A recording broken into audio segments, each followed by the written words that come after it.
Hello and welcome to Who Does Wars TV. I'm your host, Mate B. Here I am. It's Thursday. I'm wet. Took the dog out. I got drenched. I grabbed seconds here to do this because otherwise it's not going to happen this week. So probably not. I'm behind on stuff. Oh my god. Move on. So yeah, this week, what have we played? We've played Hearthstone basically. Lockdown still proceeds unless you live in the Isle of Wight, in which case you do what you like. But currently in our locked down state, things are not happening.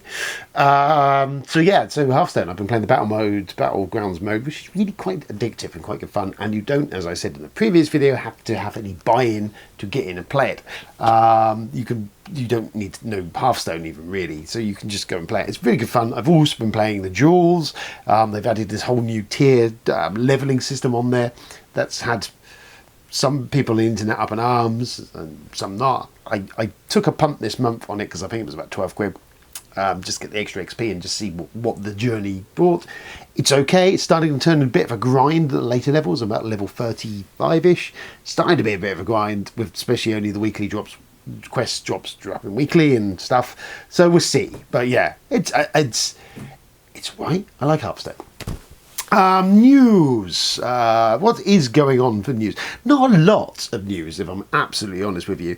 The big one, probably for me personally, was Revolution. Revolution? I think it is Revolution. The guys behind the 2080 reprint and redone stuff. They did Kickstart a little while ago. A couple of them. They did one for Sniper Elite, which is their new board game division, and Terrorist Gate, I think it was, which was like a comic book RPG tear out thing, which I've got. So I'm looking over there because I've got it. I haven't played it yet. When's that going to happen? We don't know. So anyway, preamble aside, they announced the last few days, start of the week, that they were republishing Block Mania, Mega Mania. Block Mania was a 1980s print. So in the early 80s, Games Workshop, if you didn't know, had got a license agreement or something in place between them and 2080. And off the back of that, they published a few board games based on 2080 or its characters. We had the Judge Dredd board game from designer Ian Livingstone, I think it was. It was fun. I've still got mine up there somewhere. It's the yellow box up the top over there, you might not see. It's still not a bad nick, actually. It's not the best game in the world, but it's a Judge Dredd board game. And they're in very short supply. Or definitely then they were. They did Rogue Trooper. They did the Block Mania, Mega Mania. I think they did something else. Can't think what it may have been. Anyway, Block Mania, Mega Mania is based on the Block War comic series, or bit that happened in the 2008 comics in the 80s. Essentially, well, it was blocks were fighting each other. There were reasons behind it. They were all drugged and forced into doing it. And it was the precursor to the Apocalypse War, which happened where Judge Dredd nuked Russia. All good 80s stuff. If you've never read Dredd, that probably is the golden age. The 80s of Dredd is probably the golden age of it. You can pick them up. I haven't got them here, actually, they're in the house. These big sort of telephone directory size volumes, or at least you were, out of the black and white stuff, and you get a lot of content. Actually, they were reasonably priced, presuming they still are, but a big wad of story. And definitely, if you take some of the earlier volumes from 4 onwards or something, I think it captures a lot of the big good Dredd stories. Just Show Quest, personal favourite of mine. See the Damned, the Apocalypse War, which is cracking, all that sort of stuff. Those golden period of Dredd, I think. Anyway. Go read that if you get the times. But yeah, Block Mania, Mega Mania was these two city blocks fighting. It came from designer Richard Halliwell. He went on to do lots of stuff, but he definitely did the 140K, I think it was. He was involved in the creation of that. Lots of other bits for James Workshop. So they're republishing it. It was, from my recollections, I never owned this. I wanted to, I think a friend had it. It was these two city blocks. You could have the Mega Mania to allow you to have 4 players in it. It was very chit based. Lots of cardboard chits everywhere for all the guys in the building, and dice rolling and fighting, and just that early 80s kind of aesthetic-y, kind of clunky, but depth of rules and good stuff going. The stuff I kind of like, and I've alluded to in prior reviews and stuff, games that have kind of called back to that. Things like Lifeform and Dungeon Degenerates come to mind. So yes, anyway, all of that. I loved Harry Well's early board game designs. It's a great game. It isn't of its time, certainly, or it is of its time. The only thing that kind of held me back taking the punt on it is it's 50 quid to get all of it together, which the issue being it's basically just a straight republish. So there's been no tweaking of the rules, no refinement, no change in the components. It is still very chip heavy, cardboard bit based. It looks nicely redone, but they've not really done anything to it other than pretty much straight republish. If probably the whole package had been about 30 quid mark, I think that would have been enough to steer me to make a punt on it, because I've seen Mega Mania or Block Mania at quite a few board game auction. I can say auction. Why can't I think of the word? Anyway, at UK Games Expo, in the big pile of games they sell, the old second-hand stuff. Bring and buy. Anyway, yeah, I've seen a few in there, but I've seen them for about 20 quid for a while, and I'm denied, and they've usually been snapped up before I can get them. So, yeah, it's out. It came out, I think, the start of the week. I'm torn because I quite fancy it. I would like it. I'd like it all. I'd like the expansion because I could play 4 players, because 2 probably wouldn't see much love. But yeah, held me back is it hasn't been tweaked at all. I know it's a clunky design. It's got that 80s aesthetic to it. And if 50 quid just seems a bit steep for what it is, although it's tempting.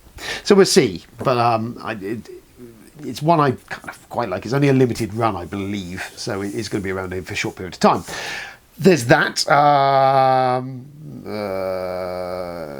BBC News reported that board games are bad. You can't play board games during the pandemic. They've actually called us out as being bad on the BBC. That's serious business. Not made front page news of the tabloids yet, so we might be safe. But yeah, it's bad, COVID. It's not helping our cause, is it? Stop it. Here's hoping that before the big day, Christmas, and it's coming, that I can get a board game or 2 in. Who knows at this current point? It's not looking promising. And then I did see on Game Forces 9's Facebook page, they have started shipping, well, it's definitely in the warehouse, is Aliens Colonial Marines, I'm going to call it. It's not that. Another Day on the Court, I think, is its actual subtitle.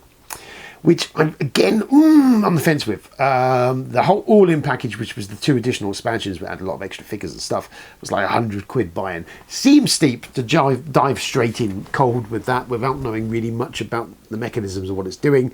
There was a paid preview by Shop and Sit Down, but it did feel exactly like it was, which was a paid preview with Quinn's going, "Oh, this looks fantastic. I really love what this is doing. I've not actually played the game yet." But it does look good. It looks solid. I love the Aliens movies, the franchise, and Aliens was I loved Alien, but Aliens is a great movie. I have past history with the Leading Edge board game, which was fantastic, and I ruefully regret to this day selling it when Son Number 1 was on the way. Especially now I see how much the set I sold with all the miniatures goes for, and I didn't get anywhere near that. Anyway, so it kind of seems to hark back to that kind of telling the story of Aliens if you do the campaign mode of it, with all the characters we love and doing stuff in it. It looks kind of cool. It looks like it's a cooperative shooty. It will play up to 6, I think, with the expansion, which is definitely something that's tempting me because it's a fast, loose game, and we often have 6 players when we eventually get together on a Friday night, and finding a 6-player game that kind of satisfies everyone but is not too rules heavy, but fun, it's been tricky prospect. Spartacus is kind of a favourite, though Ben doesn't like that.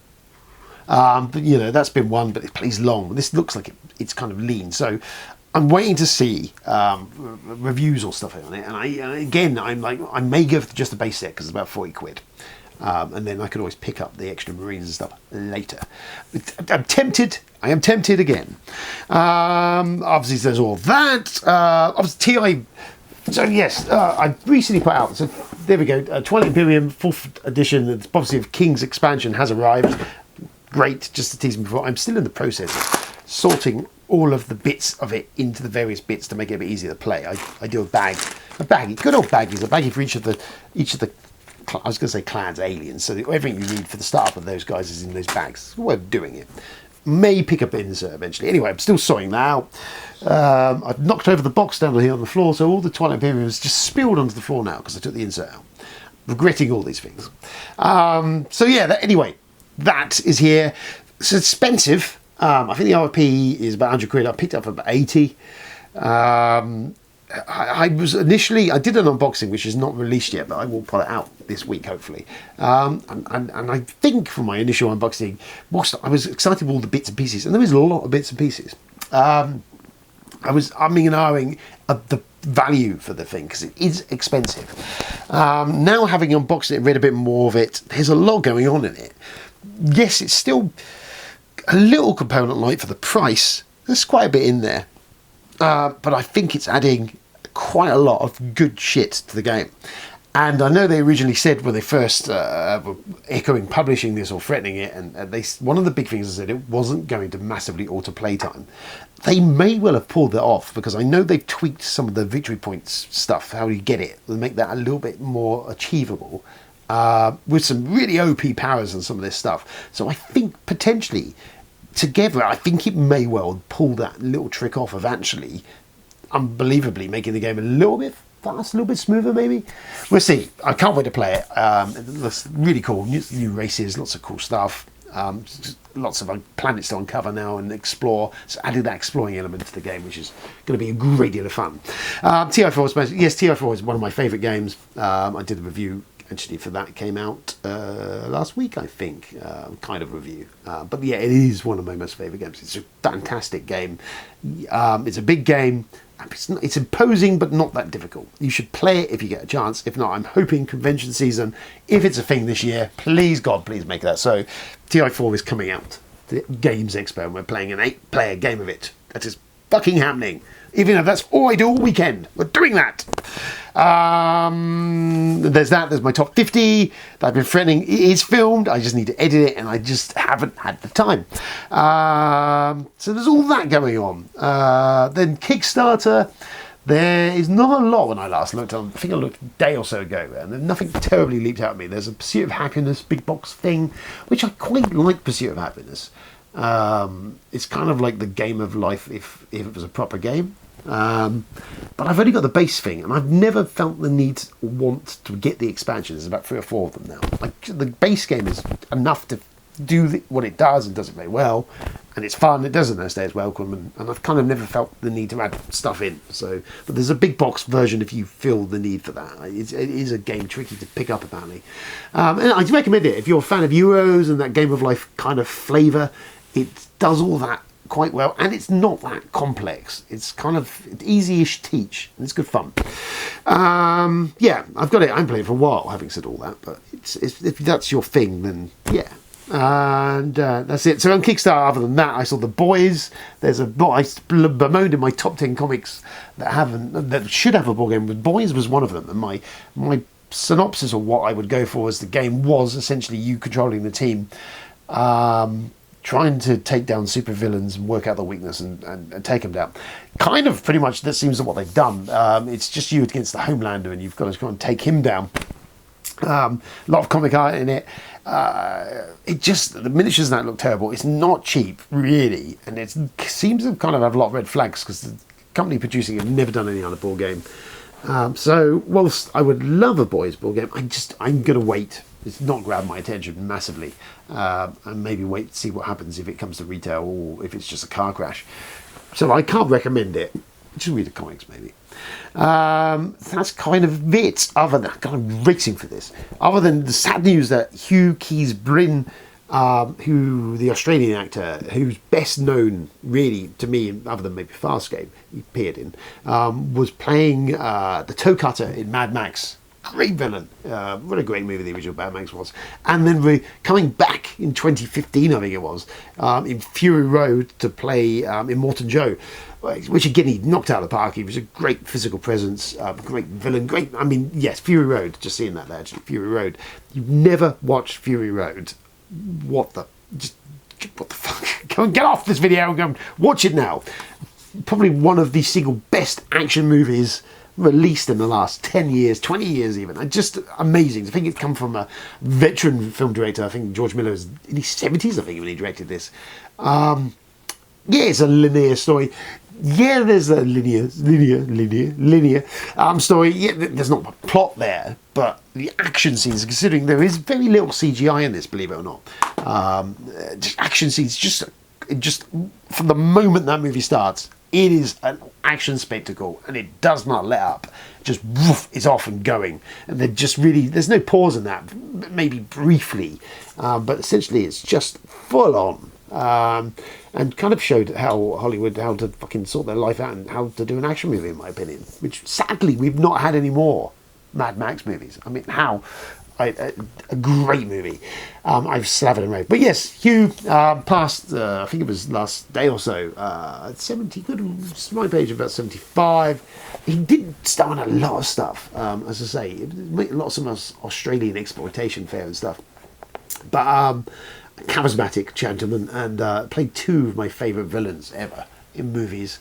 So he sadly missed, but at least we got Immortan Joe and Fury Road, so that's something, and you should watch that if you've not seen it, because it's very good. That's it. I'm bloody exhausted. I've got to edit this. Hopefully this will be out before the end of the week. Lots of stuff to come when I get it. I know there's also Lisa's Roundup I've not filmed. I will try and get that done in this weekend maybe. Charlie's got some bits for that. He's also got some RPG stuff for the website. There's a podcast episode we recorded, God, I think it was weeks ago now, that I actually haven't got round to putting out. Lots of stuff, and maybe hopefully at some point in the not too distant future I actually get to sit down and play some board games, which would be great. So there we go. We're like 3 weeks away for the big Christmas day. How exciting is that? Christmas, Christ, let's get this year over and done with. I mean, I'm not convinced next year's going to be much better, but let's just get 2020 behind us. Let's move on through this, power through, and maybe the vaccines on the horizon. There's possibilities we may yet see Games Expo 2021. I think I need that now. I think we all need it, and we need Twilight Imperium. Thanks for tuning in. I've been Mike B. I'm still here, just about. Have a great rest of the week. Stay safe out there, as always, and we'll catch up again at some point in the next week, and hopefully some of the stuff I filmed I can get edited and that can be out as well. Amazing. All the new people have joined us. We've got a lot of people. Hello, if you're watching this, if you've managed to get this far, that's my raving. There's more reviews and stuff to come. Thanks for joining us. Amazing, we're in the 300s I think now, am we? I don't know. Who cares? Thanks for tuning in. I've been Mike B. This has been Who Dares Rolls. Catch up again soon. Cheers, goodbye.